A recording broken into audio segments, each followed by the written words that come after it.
Now we go to questions for the Honourable Prime Minister. Honourable Babajee. Thank you, Madam. B1017. Madam Speaker, I'm informed by the Financial Crimes Commission that in the investigation into the case of alleged money laundering in dangerous drugs-related cases involving Mr. GM was in fact initiated in September of last year. On the 26th of February 2026, the Commission carried out a search operation at the residence of Mr. GM in Petite Rivière and seized a sum of 1,074,725 rupees in cash and 6 vehicles, and therefore proceeded to arrest him. On the 27th of February 2026, a provisional charge of money laundering was lodged before the District Court of Bamboo against Mr. GM, and he was remanded to police cell. On the 5th of March 2026, Mr. GM was released on bail upon furnishing 2 sureties amounting to 500,000 rupees and entered into recognitions of 3 billion rupees. Madam Speaker, the Financial Service Crimes Commission is pursuing its investigation into the money laundering case, financing of drug dealing and asset recovery. Thank you. Yes. Yes. Supplementary. Yes. Thank you. According to my information, Madam Speaker, there is a small team in that Petite Rivière village, and especially the family members of the said GM. They got fleet of transport and they are supplying. Come with your question, please. Supplying hard drugs in the West. My question is, will the Prime Minister assure the House that there is no cover-up in the same investigation, and whether there will be more presence of the ADSU in the West, in that particular area? In that area? Yes. Yes, Prime Minister. Question, we will take very harsh measures. If there are intervention, there are no intervention. We're not living in the MSM period where intervention was happening all the time. With this government, no intervention by whoever here. Secondly, ADSU has already increased its patrol in that area. Patrol in that area. Okay, yes, Honourable Baboolall. Thank you, Madam Speaker. B1018. Madam Speaker, Mauritius being a small island developing state, we are vulnerable to environmental impacts and climate change. One major source of environmental pollution is plastic pollution, which is increasingly evident in public spaces, landfill sites, and our coastal and marine ecosystems, with the associated impact on biodiversity, fisheries, tourism, and public health. The flooding incidents which Mauritius has faced have clearly shown the significant amount of plastic waste that has accumulated in our environment and has been carried through drains and waterways. Our plastic waste is composed predominantly of plastic bottles and plastic food packaging. There is growing concern, Madam Speaker, about the footprints of plastic pollution. Research has shown that plastic pollution, 1, affects human health through the ingestion of petroleum-based microplastics found in drinking water and food. Secondly, it harms ecosystems by reducing soil quality and contaminating the freshwater and marine habitats. And 3, causes injury through ingestion and entanglement, reduced reproduction, and death of marine and terrestrial animals. According to the Minister of Environment, Solid Waste Management and Climate Change, the total waste generation in Mauritius is estimated at 518,300 tons. Out of this, approximately 14%, that is around 72,600 tons, is plastic, and only some 2,900 tons are collected by registered recyclers and exporters. Immediate action towards the elimination of plastic is required to minimize damage to human health, marine life, and ecosystems. Madam Speaker, in the budget speech, I announced the extension of the current excise duty of 2 rupees levied per PET bottle containing water or soft drinks to plastic bottles containing other goods as from 1st of October 2026. The objective of this measure is to primarily encourage more environment-friendly consumption and manufacturing. However, Madam Speaker, we are conscious that the extension cannot be applied to all plastic bottles containing goods due to the potential impact of this measure on the cost of essential products and the non-availability of alternatives. Accordingly, the excise duty will not apply to 38 categories of products, including milk products, infant food, edible oils, margarine, butter, spices, honey, prepared vegetables, juices, baby products, and pharmaceutical products. The expected revenue collection from the extension of the 2 rupee excise duty to plastic bottles is 135 million rupees for the financial year 2026-2027. As regards to Part A of the question, the additional revenue from the extension of the excise duty will be remitted to the consolidated fund. The House may wish to note that there is already a climate and sustainability fund to support national initiatives to protect, manage, and invest, and as well restore our natural ecosystems and combat the effects of climate change. For the financial year 2026-2027, Government will transfer 2.5 billion rupees from the Consolidated Fund to the Climate and Sustainability Fund to finance various projects, schemes, and programs in connection with adaptation and mitigation measures to address climate change. In addition, an amount of 3.5 billion rupees has been earmarked in the Consolidated Fund to finance various projects and programs under different ministries for environmental protection. Concerning Part B of the question, I wish to inform the House that there is presently a scheme operated by the Mauritius Revenue Authority, which provides for a financial incentive to be granted to exporters and local recyclers of waste PET bottles to encourage the removal of waste plastic bottles from the waste stream. Under the scheme, exporters of waste PET bottles are refunded an amount of 15 rupees per kilogram of waste PET bottles exported, and local recyclers an amount of 30 rupees per kilogram of waste-based bottle which are recycled locally. Given that the excise duty will be extended to cover plastic bottles, the refund scheme will also be extended to cover waste public plastic bottles to be exported or recycled, whether they are subject to excise duty or not. Madam Speaker, there are other initiatives to support local manufacturers and recyclers which are being implemented by the Ministry of Environment.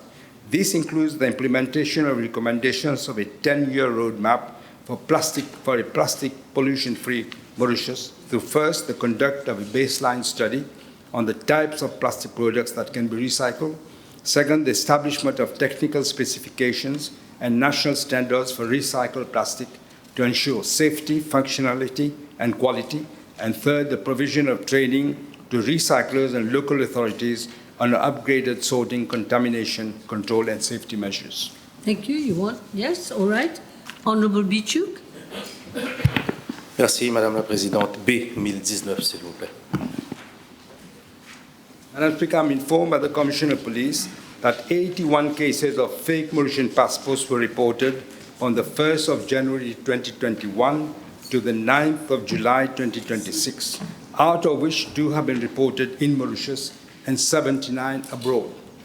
Of the 79 cases reported by the foreign authorities, the nationalities of only 21 holders of the fake passports have been communicated to the Passport and Immigration Office.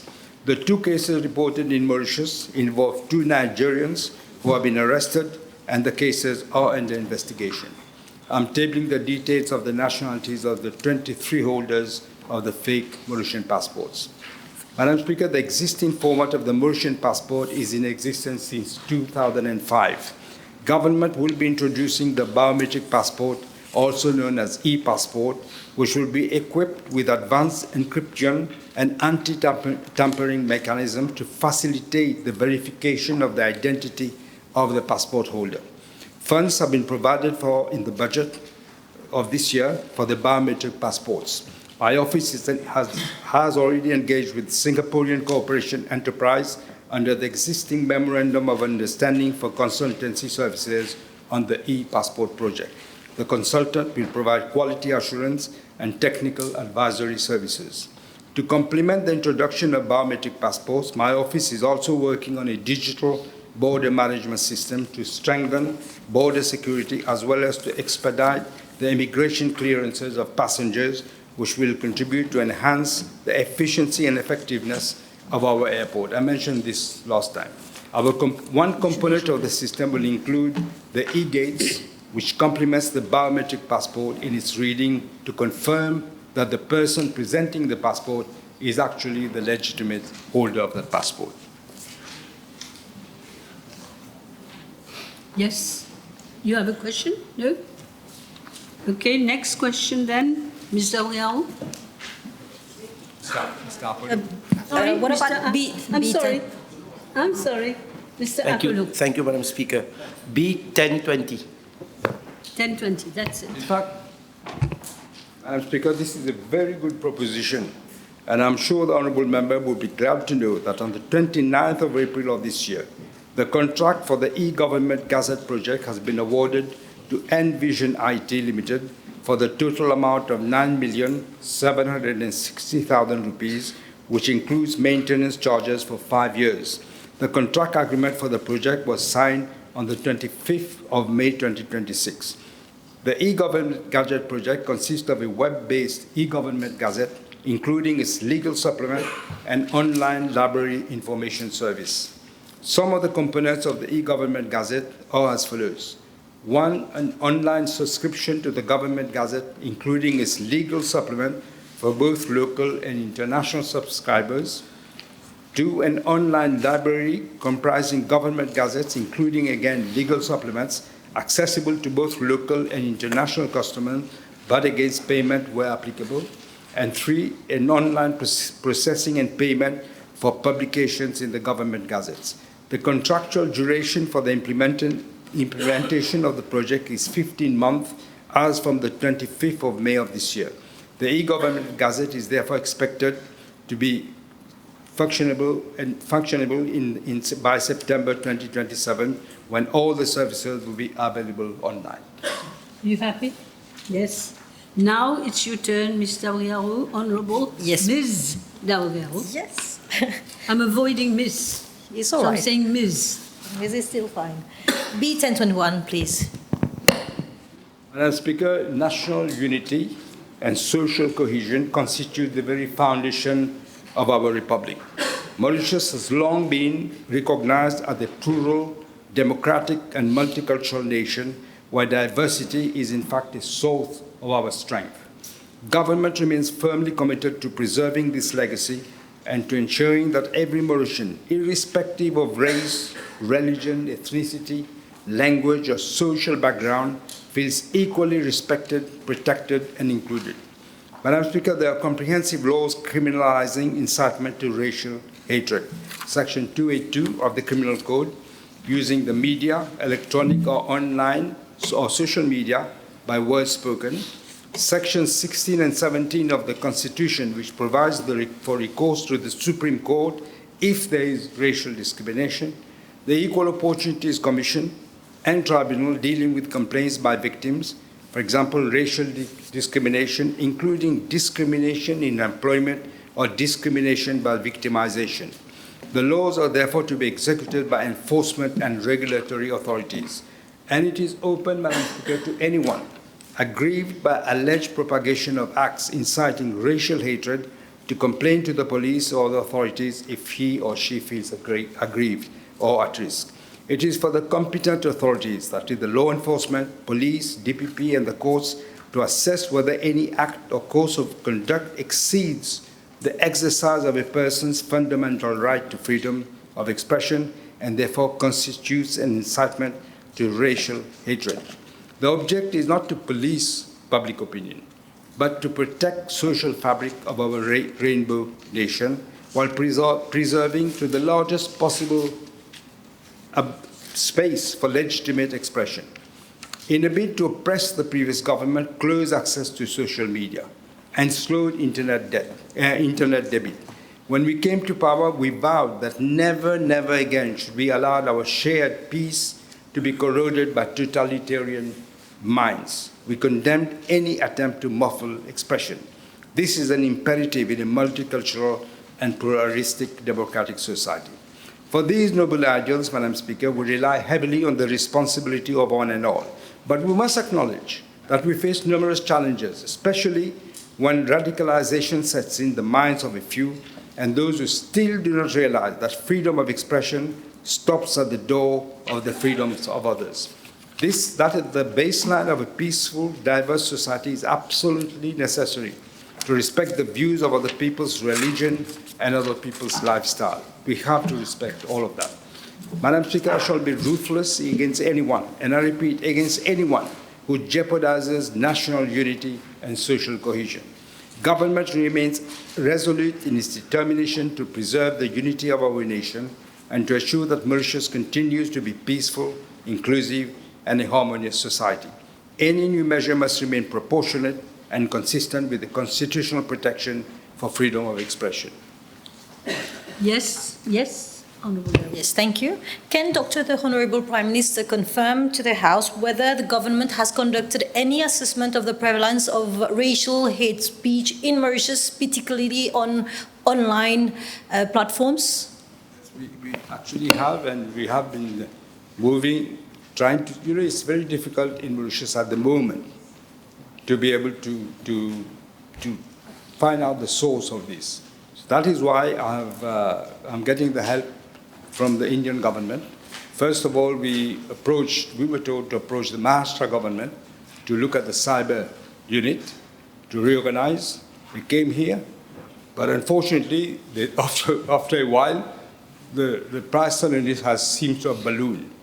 I do not accept this, because we had agreed on one price. We cannot now have the price ballooning. We don't know why. So I asked them to stop the work. I went back. Last time I met Prime Minister Modi, I explained that to him, and he suggested that we deal directly with Delhi. Okay, next question. Would the Honourable Prime Minister consider implementing or developing a national strategy or action plan on combating racial hatred, racism, discrimination? It is unbelievable, Madam Speaker. We are in 2026, and still people don't understand that we are all children of the same God, and they still persist in doing what they're doing. They will be harshly dealt with very soon. Okay. Honourable Babajee, I think. B1022, please. Madam Speaker, with regard to Part A of the question, I'm informed by the Commissioner of Police that from January 2026 to the 8th of July 2026, 1,560 cases of drug-related offences have been reported by the police. The total value of the drugs seized during that period is estimated at around 1.3 billion rupees. I'm tabling the information regarding the types of drugs seized during that period. I can read it, but it's a long list, Madam Speaker. Probably it's better that I table. With regard to Part B of the question, as I've already stated in the House, the fight against drug trafficking is one of the major priorities of this government. Several organizations are working together and are taking different measures to address this drug scourge.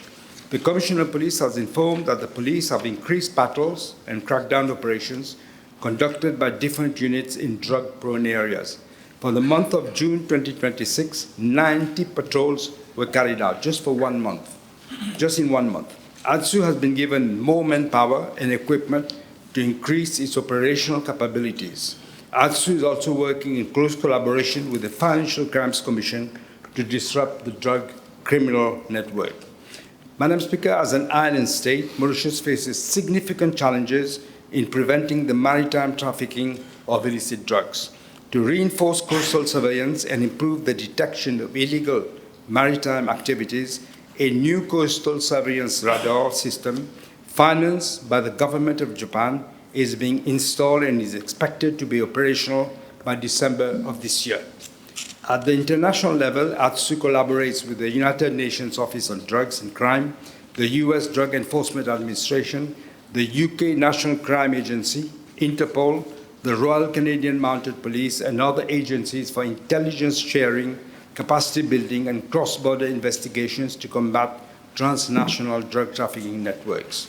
Mauritius, Madam Speaker, has also partnered with India, the United Kingdom, France, and the United States to enhance our capacity for maritime surveillance and security. I'm informed, Madam Speaker, by the Director General of the Mauritius Revenue Authority that the MRA is undertaking the following additional measures to stop the smuggling of illicit drugs at the port and at the airport. First of all, they're purchasing one additional fast interceptor boat. The House may recall, Madam Speaker, that in September 2024, patrol interceptor boats of the MRA, I think 7 of them, I can't remember the exact figure, they were deliberately rammed into during the MSM regime, just to protect drug traffickers delivering drugs at the sea. That is the legacy of the MSM.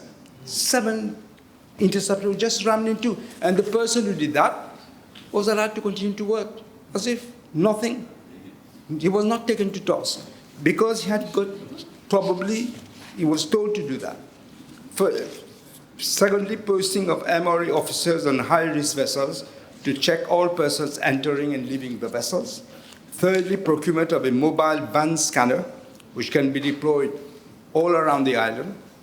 Fourth, increased use of technological tools to enhance the detection of drugs.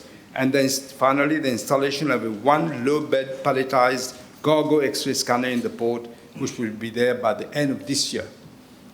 Madam Speaker, in April, the National Drug Control Commission launched the National Drug Control Master Plan 2026-2030, wherein it stated that government institutions, civil society organizations, and the community at large will be mobilized in a cohesive and holistic set of actions to combat this scourge.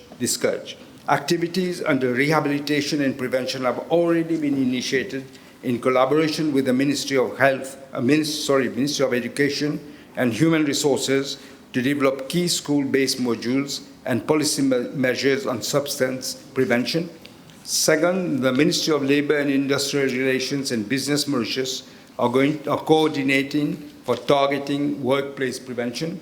Third, the Mauritius Prison Service to enhance the counselling skills of prison officers. Madam Speaker, the government remains fully committed to adopting a comprehensive approach in the fight against drugs, combining robust law enforcement and border security measures with prevention, treatment, rehabilitation, and social reintegration initiatives.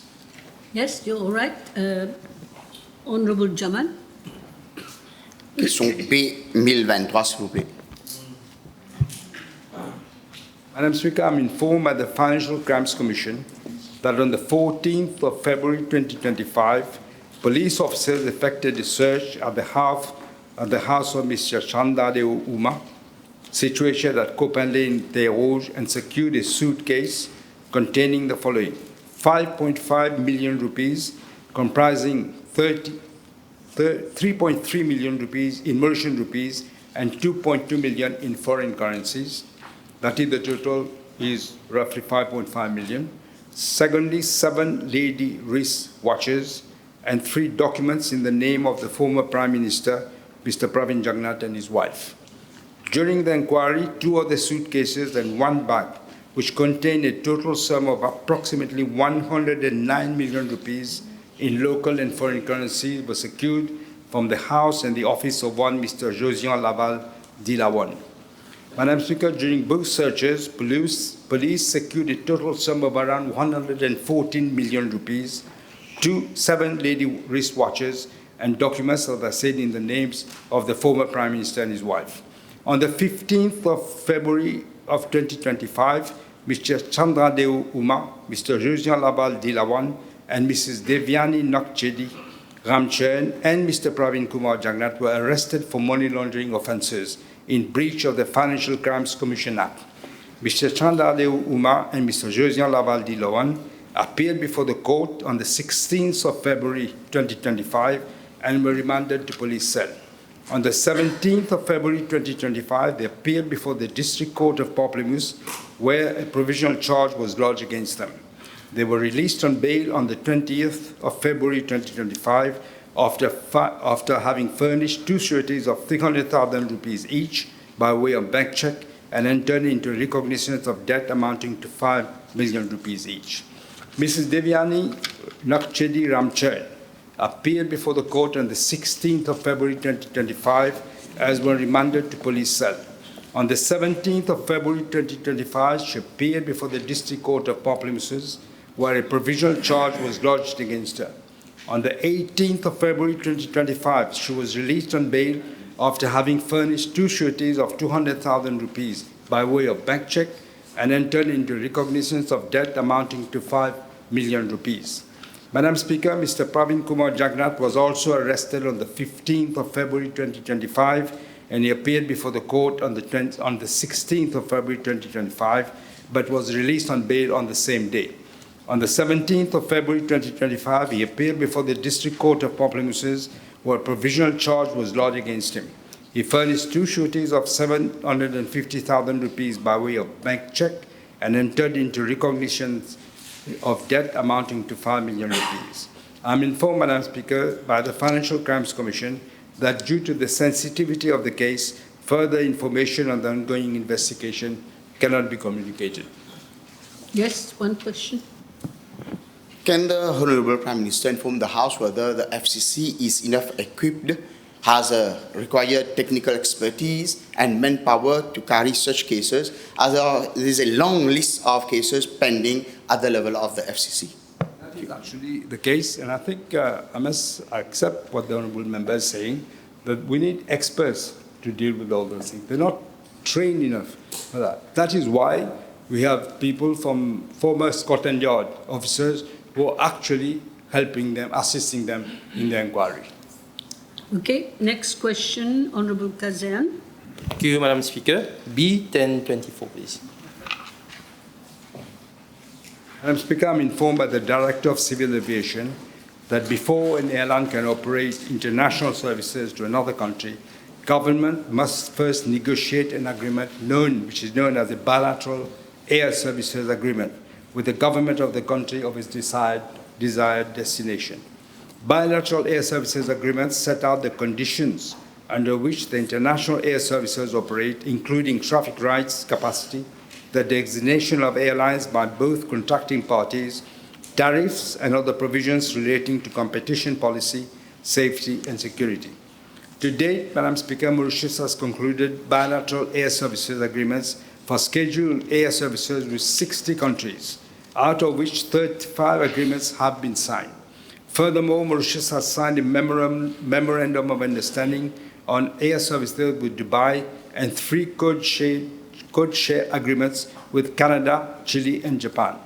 In accordance with the provisions of the bilateral air services agreements concluded by Mauritius, foreign designated airlines are required to submit the applications for the operation of scheduled commercial flights for 2 seasons, namely the northern summer season, which starts from end of March to end of October, and the northern winter season, which starts from the beginning of November to the end of March of the following year. Madam Speaker, I'm tabling the list of applications submitted by foreign airlines during the period ranging from March 2024 to October 2026. The House may wish to note that during the said period, applications have been received from 6 new foreign airlines to operate commercial flights to Mauritius, namely World to Fly from Spain, ITA Airways from Italy, Indigo from India, Ethiopian Airlines from Ethiopia, Airlink from South Africa, and Cobra Aviation from South Africa. I wish to inform the House that government is pursuing a policy of gradual liberalization of air access through bilateral agreements. This approach aims to enhance air connectivity while ensuring fair and equal opportunities for the continued development and growth of our national carrier, that is Air Mauritius Limited. Madam Speaker, air connectivity is extremely important for the development of our country. Any decision for opening up our airspace to any airline would be taken after a thorough assessment has been made as to the benefits that may accrue to Mauritius from such an agreement. Thank you. Yes? I ask the Honourable Prime Minister whether the assessment will include also a market competition assessment. Yes, he will assess everything, including the market. Okay, last question. Chief Whip.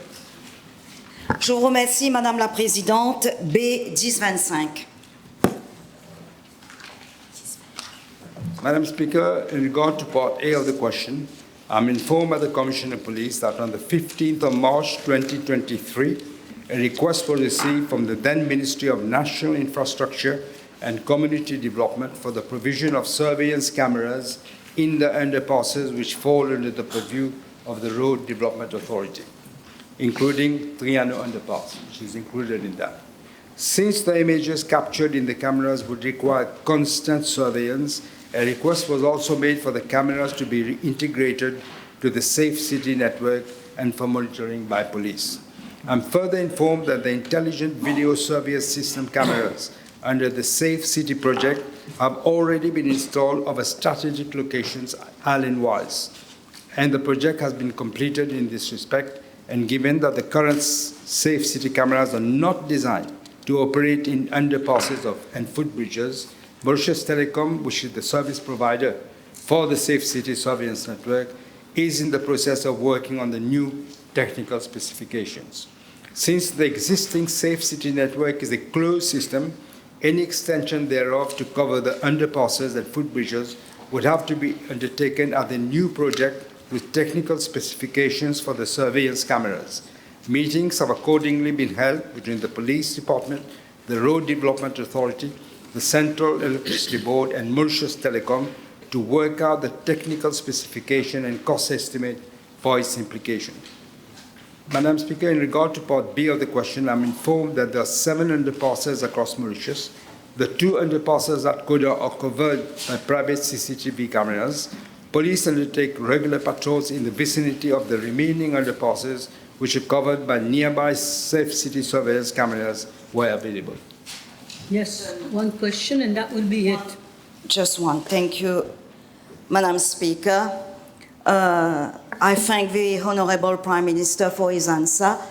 In view of the recent security concerns and incidents, il y a eu une tentative de viol sur une femme de 21 ans dans le tunnel de Trianon. Will the Honourable Prime Minister indicate whether security measures will be implemented,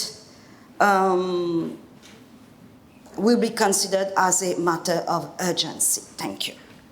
It's certainly the case, Madam Speaker. That is why we are working on the technical aspect of the project, because we want to put safety cameras there, but also increase patrols in those areas, especially the case what you just mentioned. Okay, thank you very much.